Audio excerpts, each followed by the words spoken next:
आज मु गोटे नुआ जगह आसी बुलापी आपण मैंने देखिपे एवं मु जाऊँगी लेफ्ट साइड रे रही आप जंगल एवं राइट साइड रे देखो पूरा मेराइन ड्राइव रो व्यू।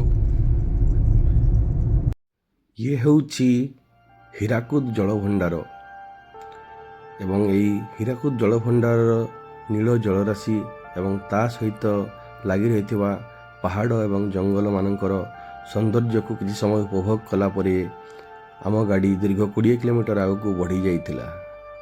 आउ तापरे मु जाई पहुँचली देब्रीगढ़ वाइल्ड लाइफ सैंक्चुरी रे।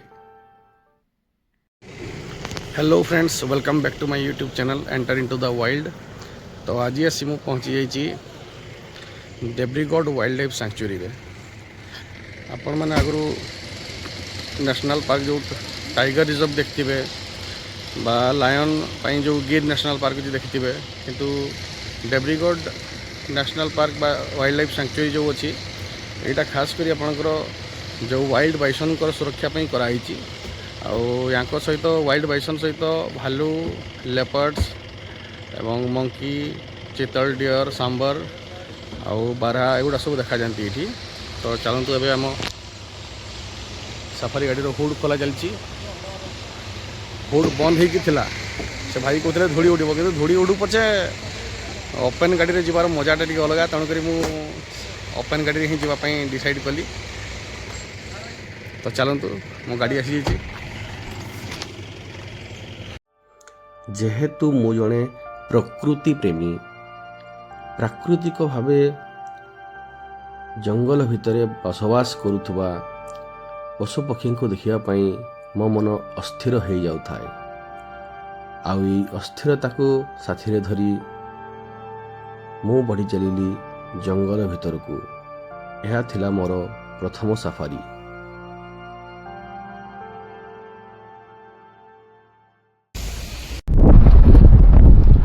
तबे एबे हमर सफारी स्टार्ट हो देखुए पूरा ओपन थार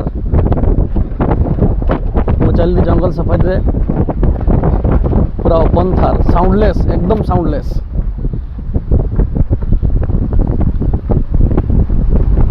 ड्राइवर भाई जे की गाइड भी भाई अपन नाटा जहान तपन जहन। हाँ जहान तपन। अच्छा अब जहान भाई हमको नहीं जाऊँ सफारी रे देखा जाऊ कौ कौ वाइल्ड एनिमल्स को साइटिंग होची।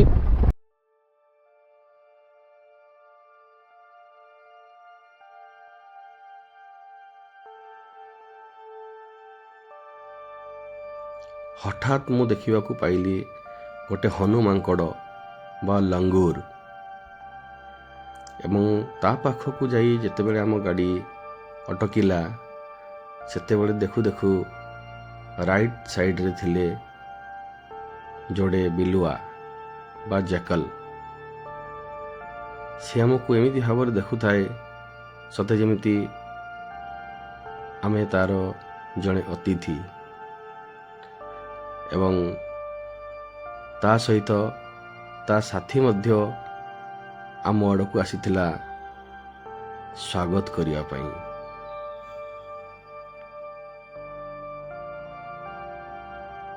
मयूर हिसाब बाहर मेलटा गोटे शोई से गोटे फिमेल दुटे छिड़े ना दुईटा मेल दुईटा फिमेल। हाँ ये गोटे बस ये पार्टी कुछ पिकक ना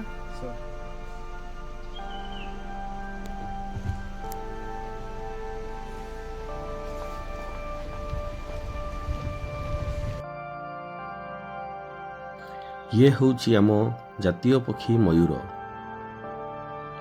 उपयुक्त जलवायु खाद्य एवं परिवेशर गंताघर होइथिबा जोगु एही अभयारण्य रे एमानकर संख्या अनेक अधिक।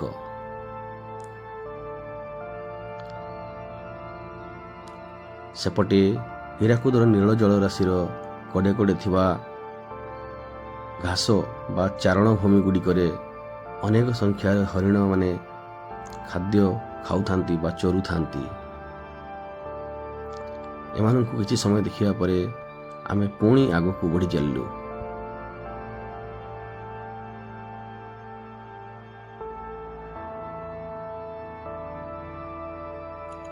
କିଛି ବାଟ ଆଗକୁ ଗଲା ପରେ ଆମେ ପାଇଥିଲୁ ଗୋଟେ ସମ୍ବର, ଯିଏକି ଖାଇବାରେ ବ୍ୟସ୍ତ ଥିଲା ଏବଂ ଆମକୁ ଦେଖିବା ମାତ୍ରେ ଆମ ଆଡ଼େ କିଛି ସେକେଣ୍ଡ ପାଇଁ ଅନେଇବା ପରେ ପୁଣି ତାର ଖାଇବାରେ ବ୍ୟସ୍ତ ହୋଇଗଲା।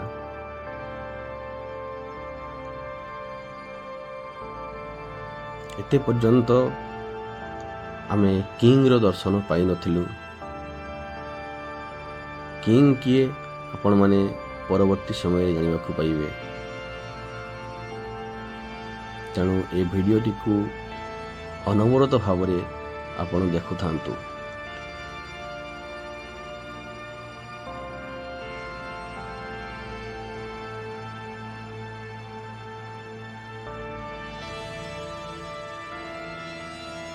କିଛି ବାଟ ଗଲା ପରେ ଆମ ସାମ୍ନାରେ ଥିଲା ଏକ ହନୁ ମାଙ୍କଡ଼। ସେ ଆମକୁ ବାଟ କଢ଼େଇ ନେଉଥିଲା, ସତେ ଯେମିତି ତା ପରିବାର ସହିତ ଆମର ଭେଟ କରାଇବା ପାଇଁ।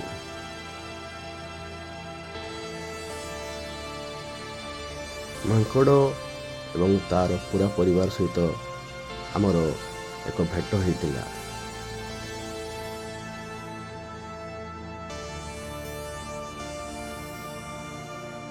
ସେମାନଙ୍କୁ କିଛି ସମୟ ଦେଖିବା ପରେ ଆମେମାନେ ପୁଣି ସମୟର ଅଭାବରୁ ଆଗକୁ ବଢ଼ି ଯାଇଥିଲୁ।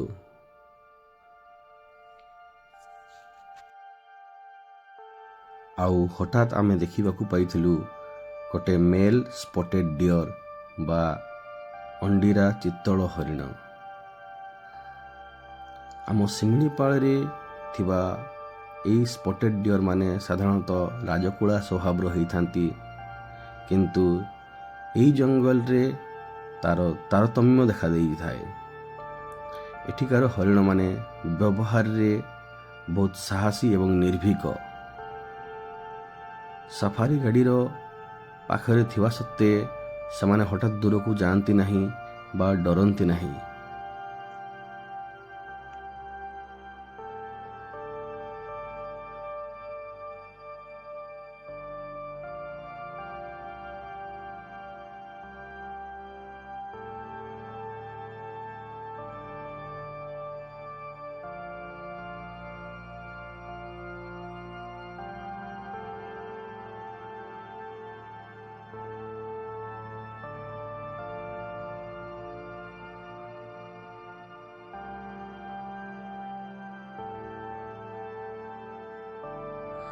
ପୁଣି ଆମେ ପାଇଲୁ ଗୋଟେ ଫିମେଲ୍ ସ୍ପଟେଡ୍ ଡିଅର୍।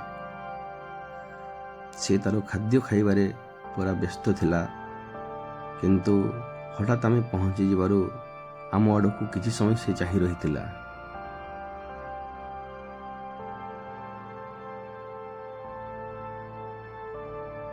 ଆମକୁ କିଛି ସମୟ ଚାହିଁବା ପରେ ପୁଣି ସେ ତାର ଖାଦ୍ୟ ଖାଇବାରେ ବ୍ୟସ୍ତ ହୋଇଗଲା।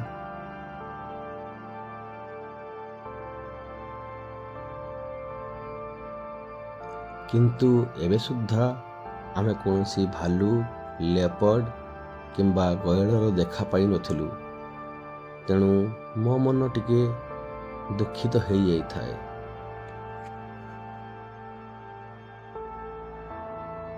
ଆଉ ଏଇ ଉଦ୍ବିଗ୍ନ ଏବଂ ବ୍ୟାକୁଳ ମନ ନେଇ ମୁଁ ଆଗକୁ ବଢ଼ି ଚାଲିଥାଏ ସେମାନଙ୍କ ଦେଖା ପାଇବା ପାଇଁ।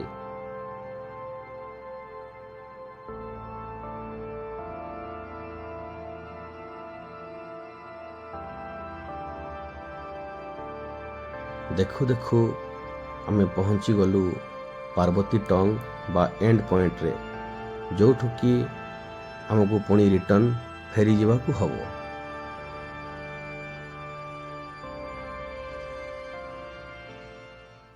ଆଉ ଏଇଠି ଦେଖା ହେଇଥିଲା ଏଇ ଭାଇମାନଙ୍କ ସହିତ, ଯେଉଁମାନେ କି ମୋ ପରିଚୟ ଜାଣିବା ପରେ ମୋ ୟୁଟ୍ୟୁବ୍ ଚ୍ୟାନେଲ୍ ଏଣ୍ଟର ଇଣ୍ଟୁ ଦ ୱାଇଲ୍ଡକୁ ମୋ ଆଖି ସାମ୍ନାରେ ସବସ୍କ୍ରାଇବ୍ କରିଥିଲେ। ତାପରେ ନିଜ ସାଫାରି ଗାଡ଼ିରେ ବସି ସେମାନେ ଫେରି ଯାଇଥିଲେ ଏବଂ ତାଙ୍କ ପଛେ ପଛେ ବାହୁଡ଼ି ଯାଇଥିଲୁ ଆମେ।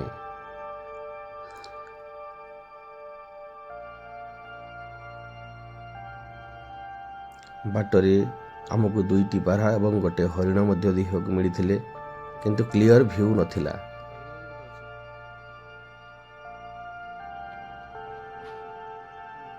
ତାପରେ ଆମ ସାମ୍ନାକୁ ଆସିଥିଲା କିଙ୍ଗ। ସେ ଆଉ କେହି ନୁହେଁ, ଡେବ୍ରିଗଡ଼ର ସବୁଠୁ ବଡ଼ ଏବଂ ଶକ୍ତିଶାଳୀ ଗୟଳ। ତାକୁ ନାଁ ଦିଆହେଇଛି କିଙ୍ଗ ବୋଲି। ଇଏ ହେଉଛି କିଙ୍ଗ, ଯାହାକୁ କି ଆପଣ ସାମ୍ନାରେ ଦେଖୁଛନ୍ତି। ସେ ରାସ୍ତା ପାରିବା ପରେ ତା ପରିବାରର କିଛି ସଦସ୍ୟ ମଧ୍ୟ ରାସ୍ତା ପାର ହେଇଥିଲେ।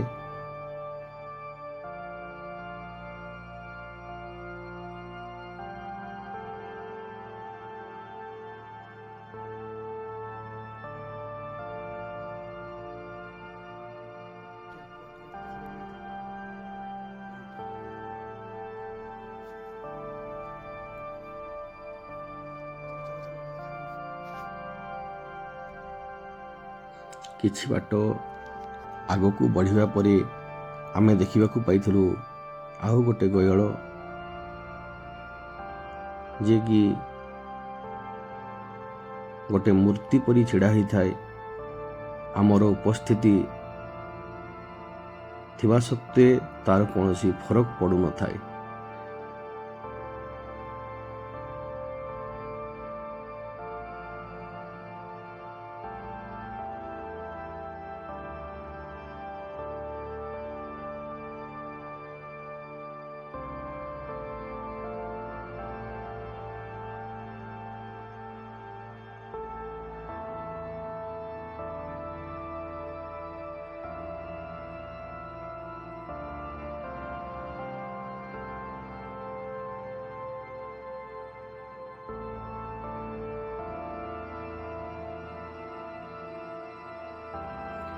ପ୍ରଥମ ସାଫାରିରେ ହିଁ ପ୍ରାୟତଃ ସବୁ ପଶୁପକ୍ଷୀଙ୍କର ଦେଖା ପାଇବା ପରେ ମଧ୍ୟ ମୋ ମନ କାହିଁ କେଜାଣି ଅସ୍ଥିର ହିଁ ଥାଏ।